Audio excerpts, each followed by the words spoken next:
आकाशवाणी भोपाल से प्रस्तुत हैं प्रादेशिक समाचार।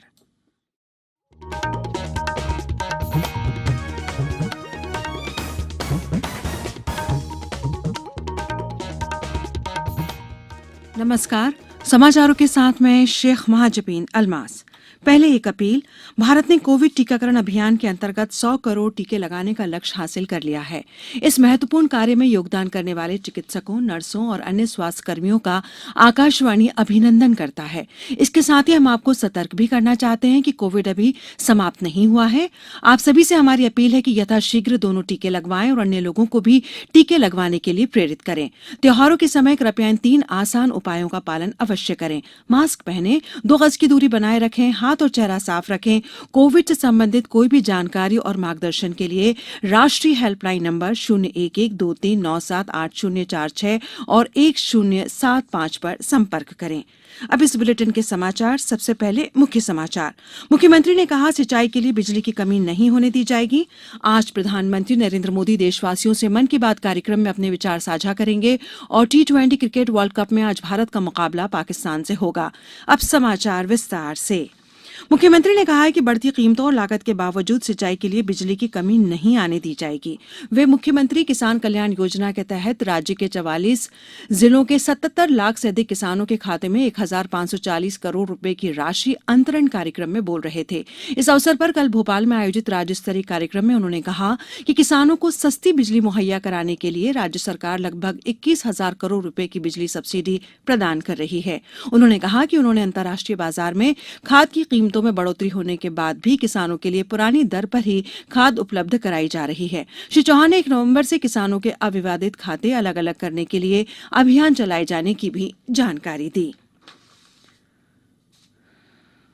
प्रधानमंत्री नरेंद्र मोदी आज सुबह 11 बजे आकाशवाणी से मन की बात कार्यक्रम में अपने विचार साझा करेंगे। ये इस मासिक रेडियो कार्यक्रम की 82वीं कड़ी होगी।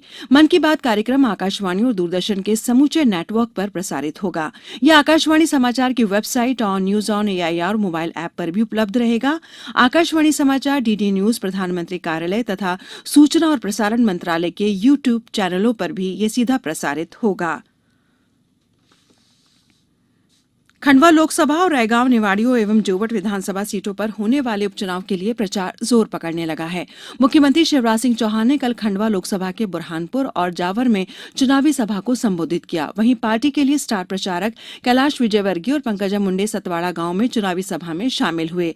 उधर कांग्रेस की ओर से पूर्व मुख्यमंत्री कमलनाथ ने सतना जिले के रैगांव विधानसभा के भरजुना में कांग्रेस प्रत्याशी के समर्थन में जनसभा को संबोधित किया। दूसरी ओर उपचुनाव को लेकर प्रशासनिक तैयारियां भी जारी हैं। खंडवा में कल मतदान दलों को प्रशिक्षण हुआ, जिसमें उप जिला निर्वाचन अधिकारी ने पीठासीन अधिकारियों और मतदान दलों को पूरी जवाबदेही और सजगता के साथ चुनावी प्रक्रिया संपन्न कराने के निर्देश दिए।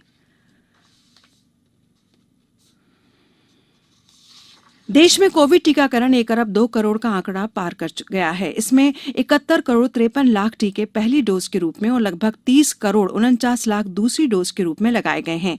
केंद्रीय स्वास्थ्य मंत्रालय ने बताया कि कल 70,71,000 से अधिक कोविड रोधी टीके लगाए गए। उधर केंद्र सरकार ने राज्यों और केंद्र शासित प्रदेशों से कोविड टीकाकरण की गति बढ़ाने को कहा है। गौरतलब है कि केंद्र ने इस वर्ष के अंत तक सभी पात्र लोगों को कोविड टीका लगाने का लक्ष्य रखा है।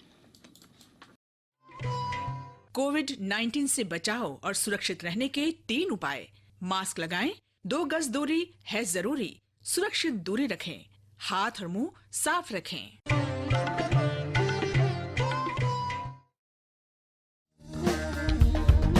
आजादी का अमृत महोत्सव।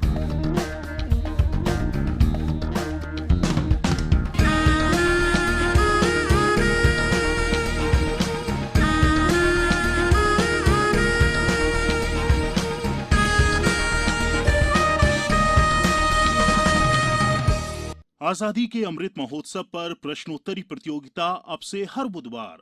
इसमें मध्य प्रदेश में स्वतंत्रता संग्राम, स्वतंत्रता सेनानियों, प्रदेश के इतिहास, भूगोल, पर्यटन स्थलों और प्रदेश की अन्य घटनाओं से संबंधित एक प्रश्न प्रत्येक बुधवार शाम के समाचार बुलेटिन में पूछा जाएगा। आप इस प्रश्न का उत्तर हमारे ईमेल आकाशवाणी समाचार quiz@gmail.com पर दे सकते हैं। उत्तर के साथ प्रश्न का क्रमांक, अपना नाम, पूरा पता, मोबाइल नंबर और अपना एक फोटो भी जरूर भेजें। सबसे पहले सही उत्तर देने वाले श्रोता का नाम अगले सप्ताह बुधवार को शाम के समाचारों में घोषित किया जाएगा। ब्रेक के बाद समाचारों में एक बार फिर आपका स्वागत है। T20 क्रिकेट विश्व कप में आज दुबई में शाम 7:30 बजे ग्रुप बी के पहले मैच में भारत का मुकाबला पाकिस्तान से होगा। भारत ने अब तक विश्व कप के एक दिवसीय T20 फॉर्मेट में पाकिस्तान के साथ अपने सभी मैच जीते हैं। एक दिवसीय विश्व कप में भारत और पाकिस्तान का मुकाबला 7 बार और T20 विश्व कप में 5 बार हो चुका है। भारत इन सभी मैचों में विजयी रहा है। कप्तान विराट कोहली ने मीडिया से कहा कि भारतीय टीम का प्रयास विश्व कप में बेहतर प्रदर्शन का होगा। दूसरी ओर ग्रुप ए में आज शारजाह में श्रीलंका और बांग्लादेश आमने सामने होंगे। मैच दिन के 3:30 बजे से खेला जाएगा। आकाशवाणी से विश्व कप के मैचों का आंखों देखा हाल प्रसारित किया जा रहा है।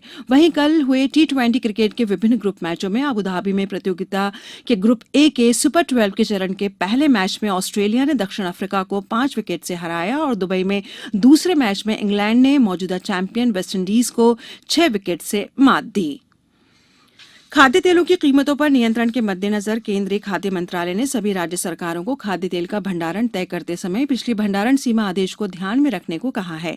कल जारी अपने एक पत्र में मंत्रालय ने राज्यों और केंद्र शासित प्रदेशों को सुझाव दिया कि भंडारण सीमा इस प्रकार लागू की जाए कि कोई भी रिफाइनर, तेल मिल या थोक व्यापारी 2 महीने से अधिक के स्टॉक का भंडारण न कर सके। इस सिलसिले में कल राज्यों के साथ बैठक भी बुलाई गई है। राज्यपाल मंगूभाई पटेल ने कहा है कि हमें आत्म अवलोकन कर बेहतर इंसान बनने का प्रयास करना चाहिए। अपने इंदौर प्रवास के दूसरे दिन कल केंद्रीय जेल में बंदियों को दी जा रही सुविधाओं पर संतोष व्यक्त करते हुए उन्होंने कहा कि सरकार बंदियों के जीवन को बेहतर बनाने की दिशा में 100% विधिक सेवा प्रदान करने के साथ ही जेलों को वीडियो कॉन्फ्रेंसिंग के माध्यम से न्यायालय से जोड़ रही है ताकि न्यायालयीन प्रकरणों का शीघ्र निराकरण किया जा सके। उन्होंने रिक्शा में बैठकर संपूर्ण जेल परिसर का भ्रमण किया तथा बंदियों द्वारा संचालित किए जा रहे जेल वाणी FM 18.77 को सुना। वैष्णो देवी मंदिर और पवित्र गुफा के अन्य मंदिरों में चढ़ाए जाने वाले प्रसाद की शुद्धता और स्वच्छता वाली भोग परियोजना के कार्यान्वयन पर जोर दिया गया है। भारतीय खाद्य संरक्षा एवं मानक प्राधिकरण FSSAI की अध्यक्षता रीता तेवतिया ने कहा कि श्री माता वैष्णो देवी जैसे धार्मिक स्थलों को प्रसाद या भोजन तैयार करते समय खाद्य सुरक्षा और स्वच्छता को अपनाने के लिए श्राइन बोर्ड को प्रोत्साहित किया जाना चाहिए। इसके पहले कल सुश्री तेवतिया ने जम्मू कश्मीर राज्य में श्री माता वैष्णो देवी मंदिर परिसर में श्राइन बोर्ड द्वारा अपनाए जा रहे खाद्य सुरक्षा मानकों की समीक्षा की। बोर्ड के प्रयासों की प्रशंसा करते हुए उन्होंने कहा कि इसमें सुधार की गुंजाइश है। अब कुछ समाचार संक्षेप में। उज्जैन जिले में एक साथ संपन्न हुए 43 विधिक साक्षरता शिविरों के माध्यम से लोगों को विधिक सेवा प्राधिकरण एवं शासन द्वारा संचालित जन कल्याणी योजनाओं के बारे में अवगत कराया और उनकी समस्याओं की सुनवाई की। कुपोषित बच्चों को सुपोषित करने की प्रदेश स्तर पर हुई रैंकिंग में आगरमालवा जिला प्रदेश में तीसरे स्थान पर रहा है। शिवपुरी जिले में उर्वरक की उपलब्धता एवं वितरण पर निगरानी के लिए SDM ने शहर भ्रमण किया। उन्होंने खाद दुकानों का निरीक्षण किया और दुकानदारों से जानकारी ली। जनजातीय लोक कला एवं बोली विकास अकादमी मध्य प्रदेश संस्कृति परिषद द्वारा मध्य प्रदेश जनजातीय संग्रहालय में कठपुतली कला की विविध शैलियों पर एकाग्र पुतुल समारोह का आयोजन 20 से किया जा रहा है। आज समारोह का अंतिम दिन है। अंत में मुख्य समाचार एक बार फिर। मुख्यमंत्री ने कहा कि सिंचाई के लिए बिजली की कमी नहीं होने दी जाएगी।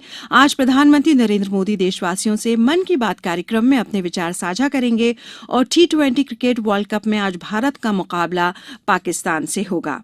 इस बुलेटिन के अंत में एक अपील, हमेशा ध्यान रखें मास्क, 2 गज की दूरी, हाथ धोना भी है जरूरी। नमस्कार।